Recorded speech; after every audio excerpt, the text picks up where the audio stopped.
CEO Binance stated Ripple XRP will surpass Bitcoin in 2023. Jeremy Hogan predicted possible outcomes before sentencing, noting that both sides have a chance to emerge victorious. Explaining his point of view in a YouTube video posted on December 9. You can see the current price of XRP on your screens with a daily trading volume of $648,452,340 used. XRP has declined by 3.2 in the last 24 hours. Welcome to the Rich Club channel. Please watch this video to the end, like it, and subscribe to the channel so as not to miss the release of new videos. Also in this video, we will show the lucky winner of Give Away free 500 XRP, and maybe it will be you. So watch the video carefully until the end.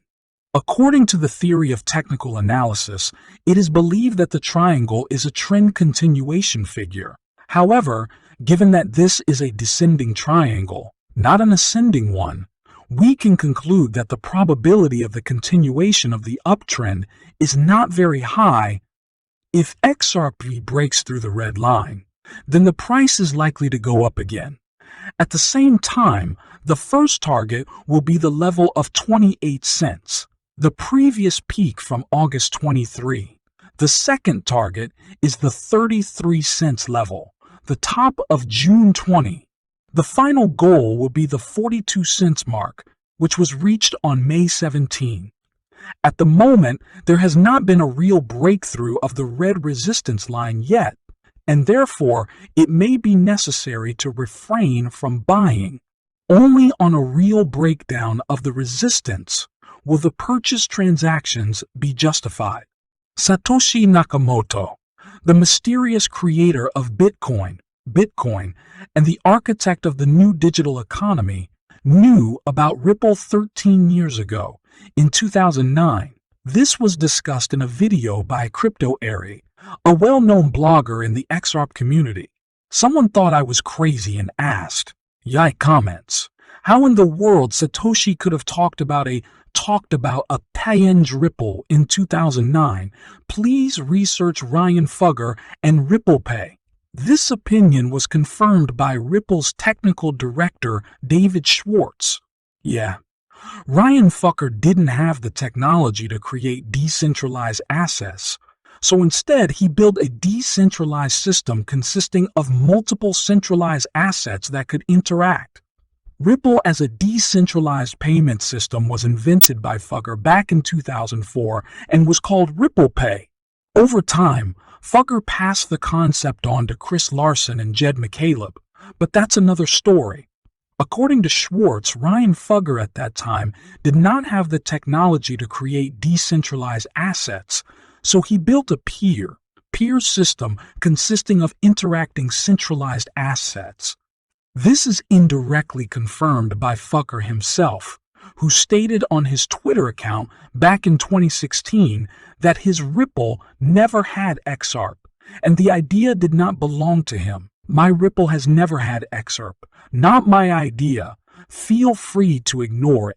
Then John Deaton, a cryptocurrency lawyer and representative of XRP holders in the current SEC lawsuit against Ripple, joined the conversation.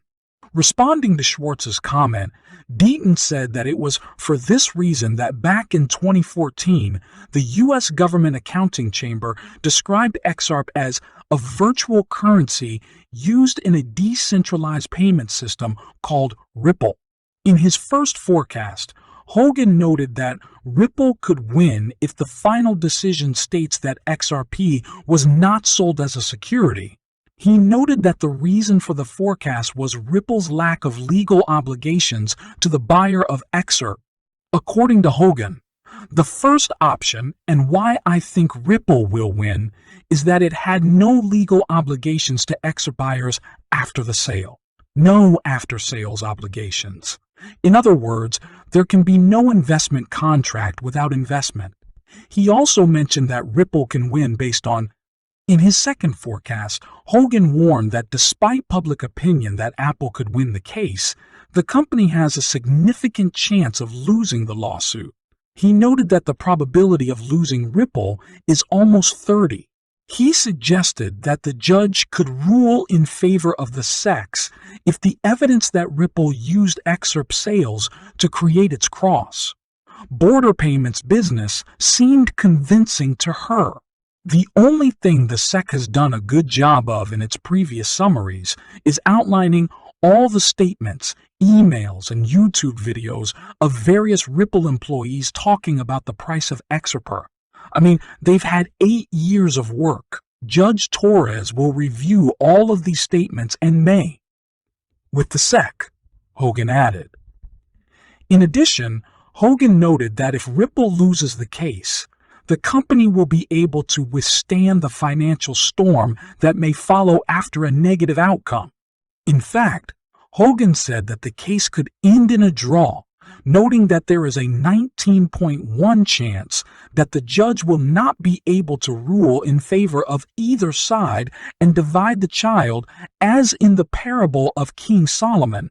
Judge Torres divides the child, arguments of both sides, and decides that the early XRP sales were security sales, but at some point, the sales lose this designation and become non-security sales. He added, however, given the impact of the case on the overall cryptocurrency market, Hogan pointed out that the probability that it will come to a draw is low. He believes that the judge needs to make a reasoned decision based on the evidence presented by both sides. In his latest forecast, the lawyer noted that the judge always has the opportunity to make an unexpected verdict, noting that this is a common case in lawsuits. The fourth possibility is something that no one has really thought about, and this sometimes happens in lawsuits. In conclusion, the official forecast of the lawsuit made in the legal bulletin is a 50.12% chance of Ripple winning and a 29.80%. Indeed, cryptocurrency market enthusiasts are closely watching how the outcome of the case will affect the price of Ripple's native token, XRP. It is worth noting that in the past, SURP recorded a slight increase whenever the court ruled in favor of Ripple. The Securities and Exchange Commission, SEC, has just announced that it will be filing charges against 8 online influencers in connection with a $100 million securities fraud scheme. In this scheme, the defendants manipulated exchange, traded stocks by using the social media platforms like Twitter and Discord. In its lawsuit, which was submitted to the United States District Court for the Southern District of Texas, the SEC seeks permanent injunctions, disgorgement, prejudgment interest, and civil penalties against each defendant.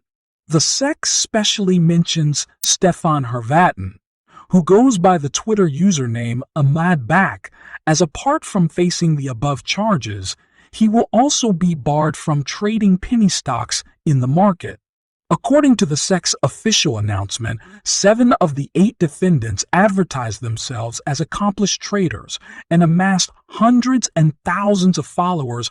On these 7 defendants are accused of buying specific stocks and encouraging their sizable social media following to purchase those stocks by publishing price objectives or making it known that they were buying, holding on to, or growing their stock positions in them. However, the complaint claims that as the share prices and their trading volumes increased in the securities they were promoting, the individuals regularly sold their shares without even disclosing their intentions to do so. Joseph Sansone, the chief of the SEC's Enforcement Division's Market Abuse Unit, officially states that, as our complaint states, the defendants used social media to amass a large following of novice investors and then took advantage of their followers by repeatedly feeding them a steady diet of their followers misinformation, which resulted in fraudulent profits of approximately $100 million. Today's action exposes the true motivation of these alleged fraudsters and serves as another warning that investors should be wary of unsolicited advice they encounter online. Samsung said, "The SEC's ongoing investigation is being handled by Andrew Pallid, David Scheffler, and Michelle T. Perillo of the Market Abuse Unit, Malview." Thank you for watching this video to the end.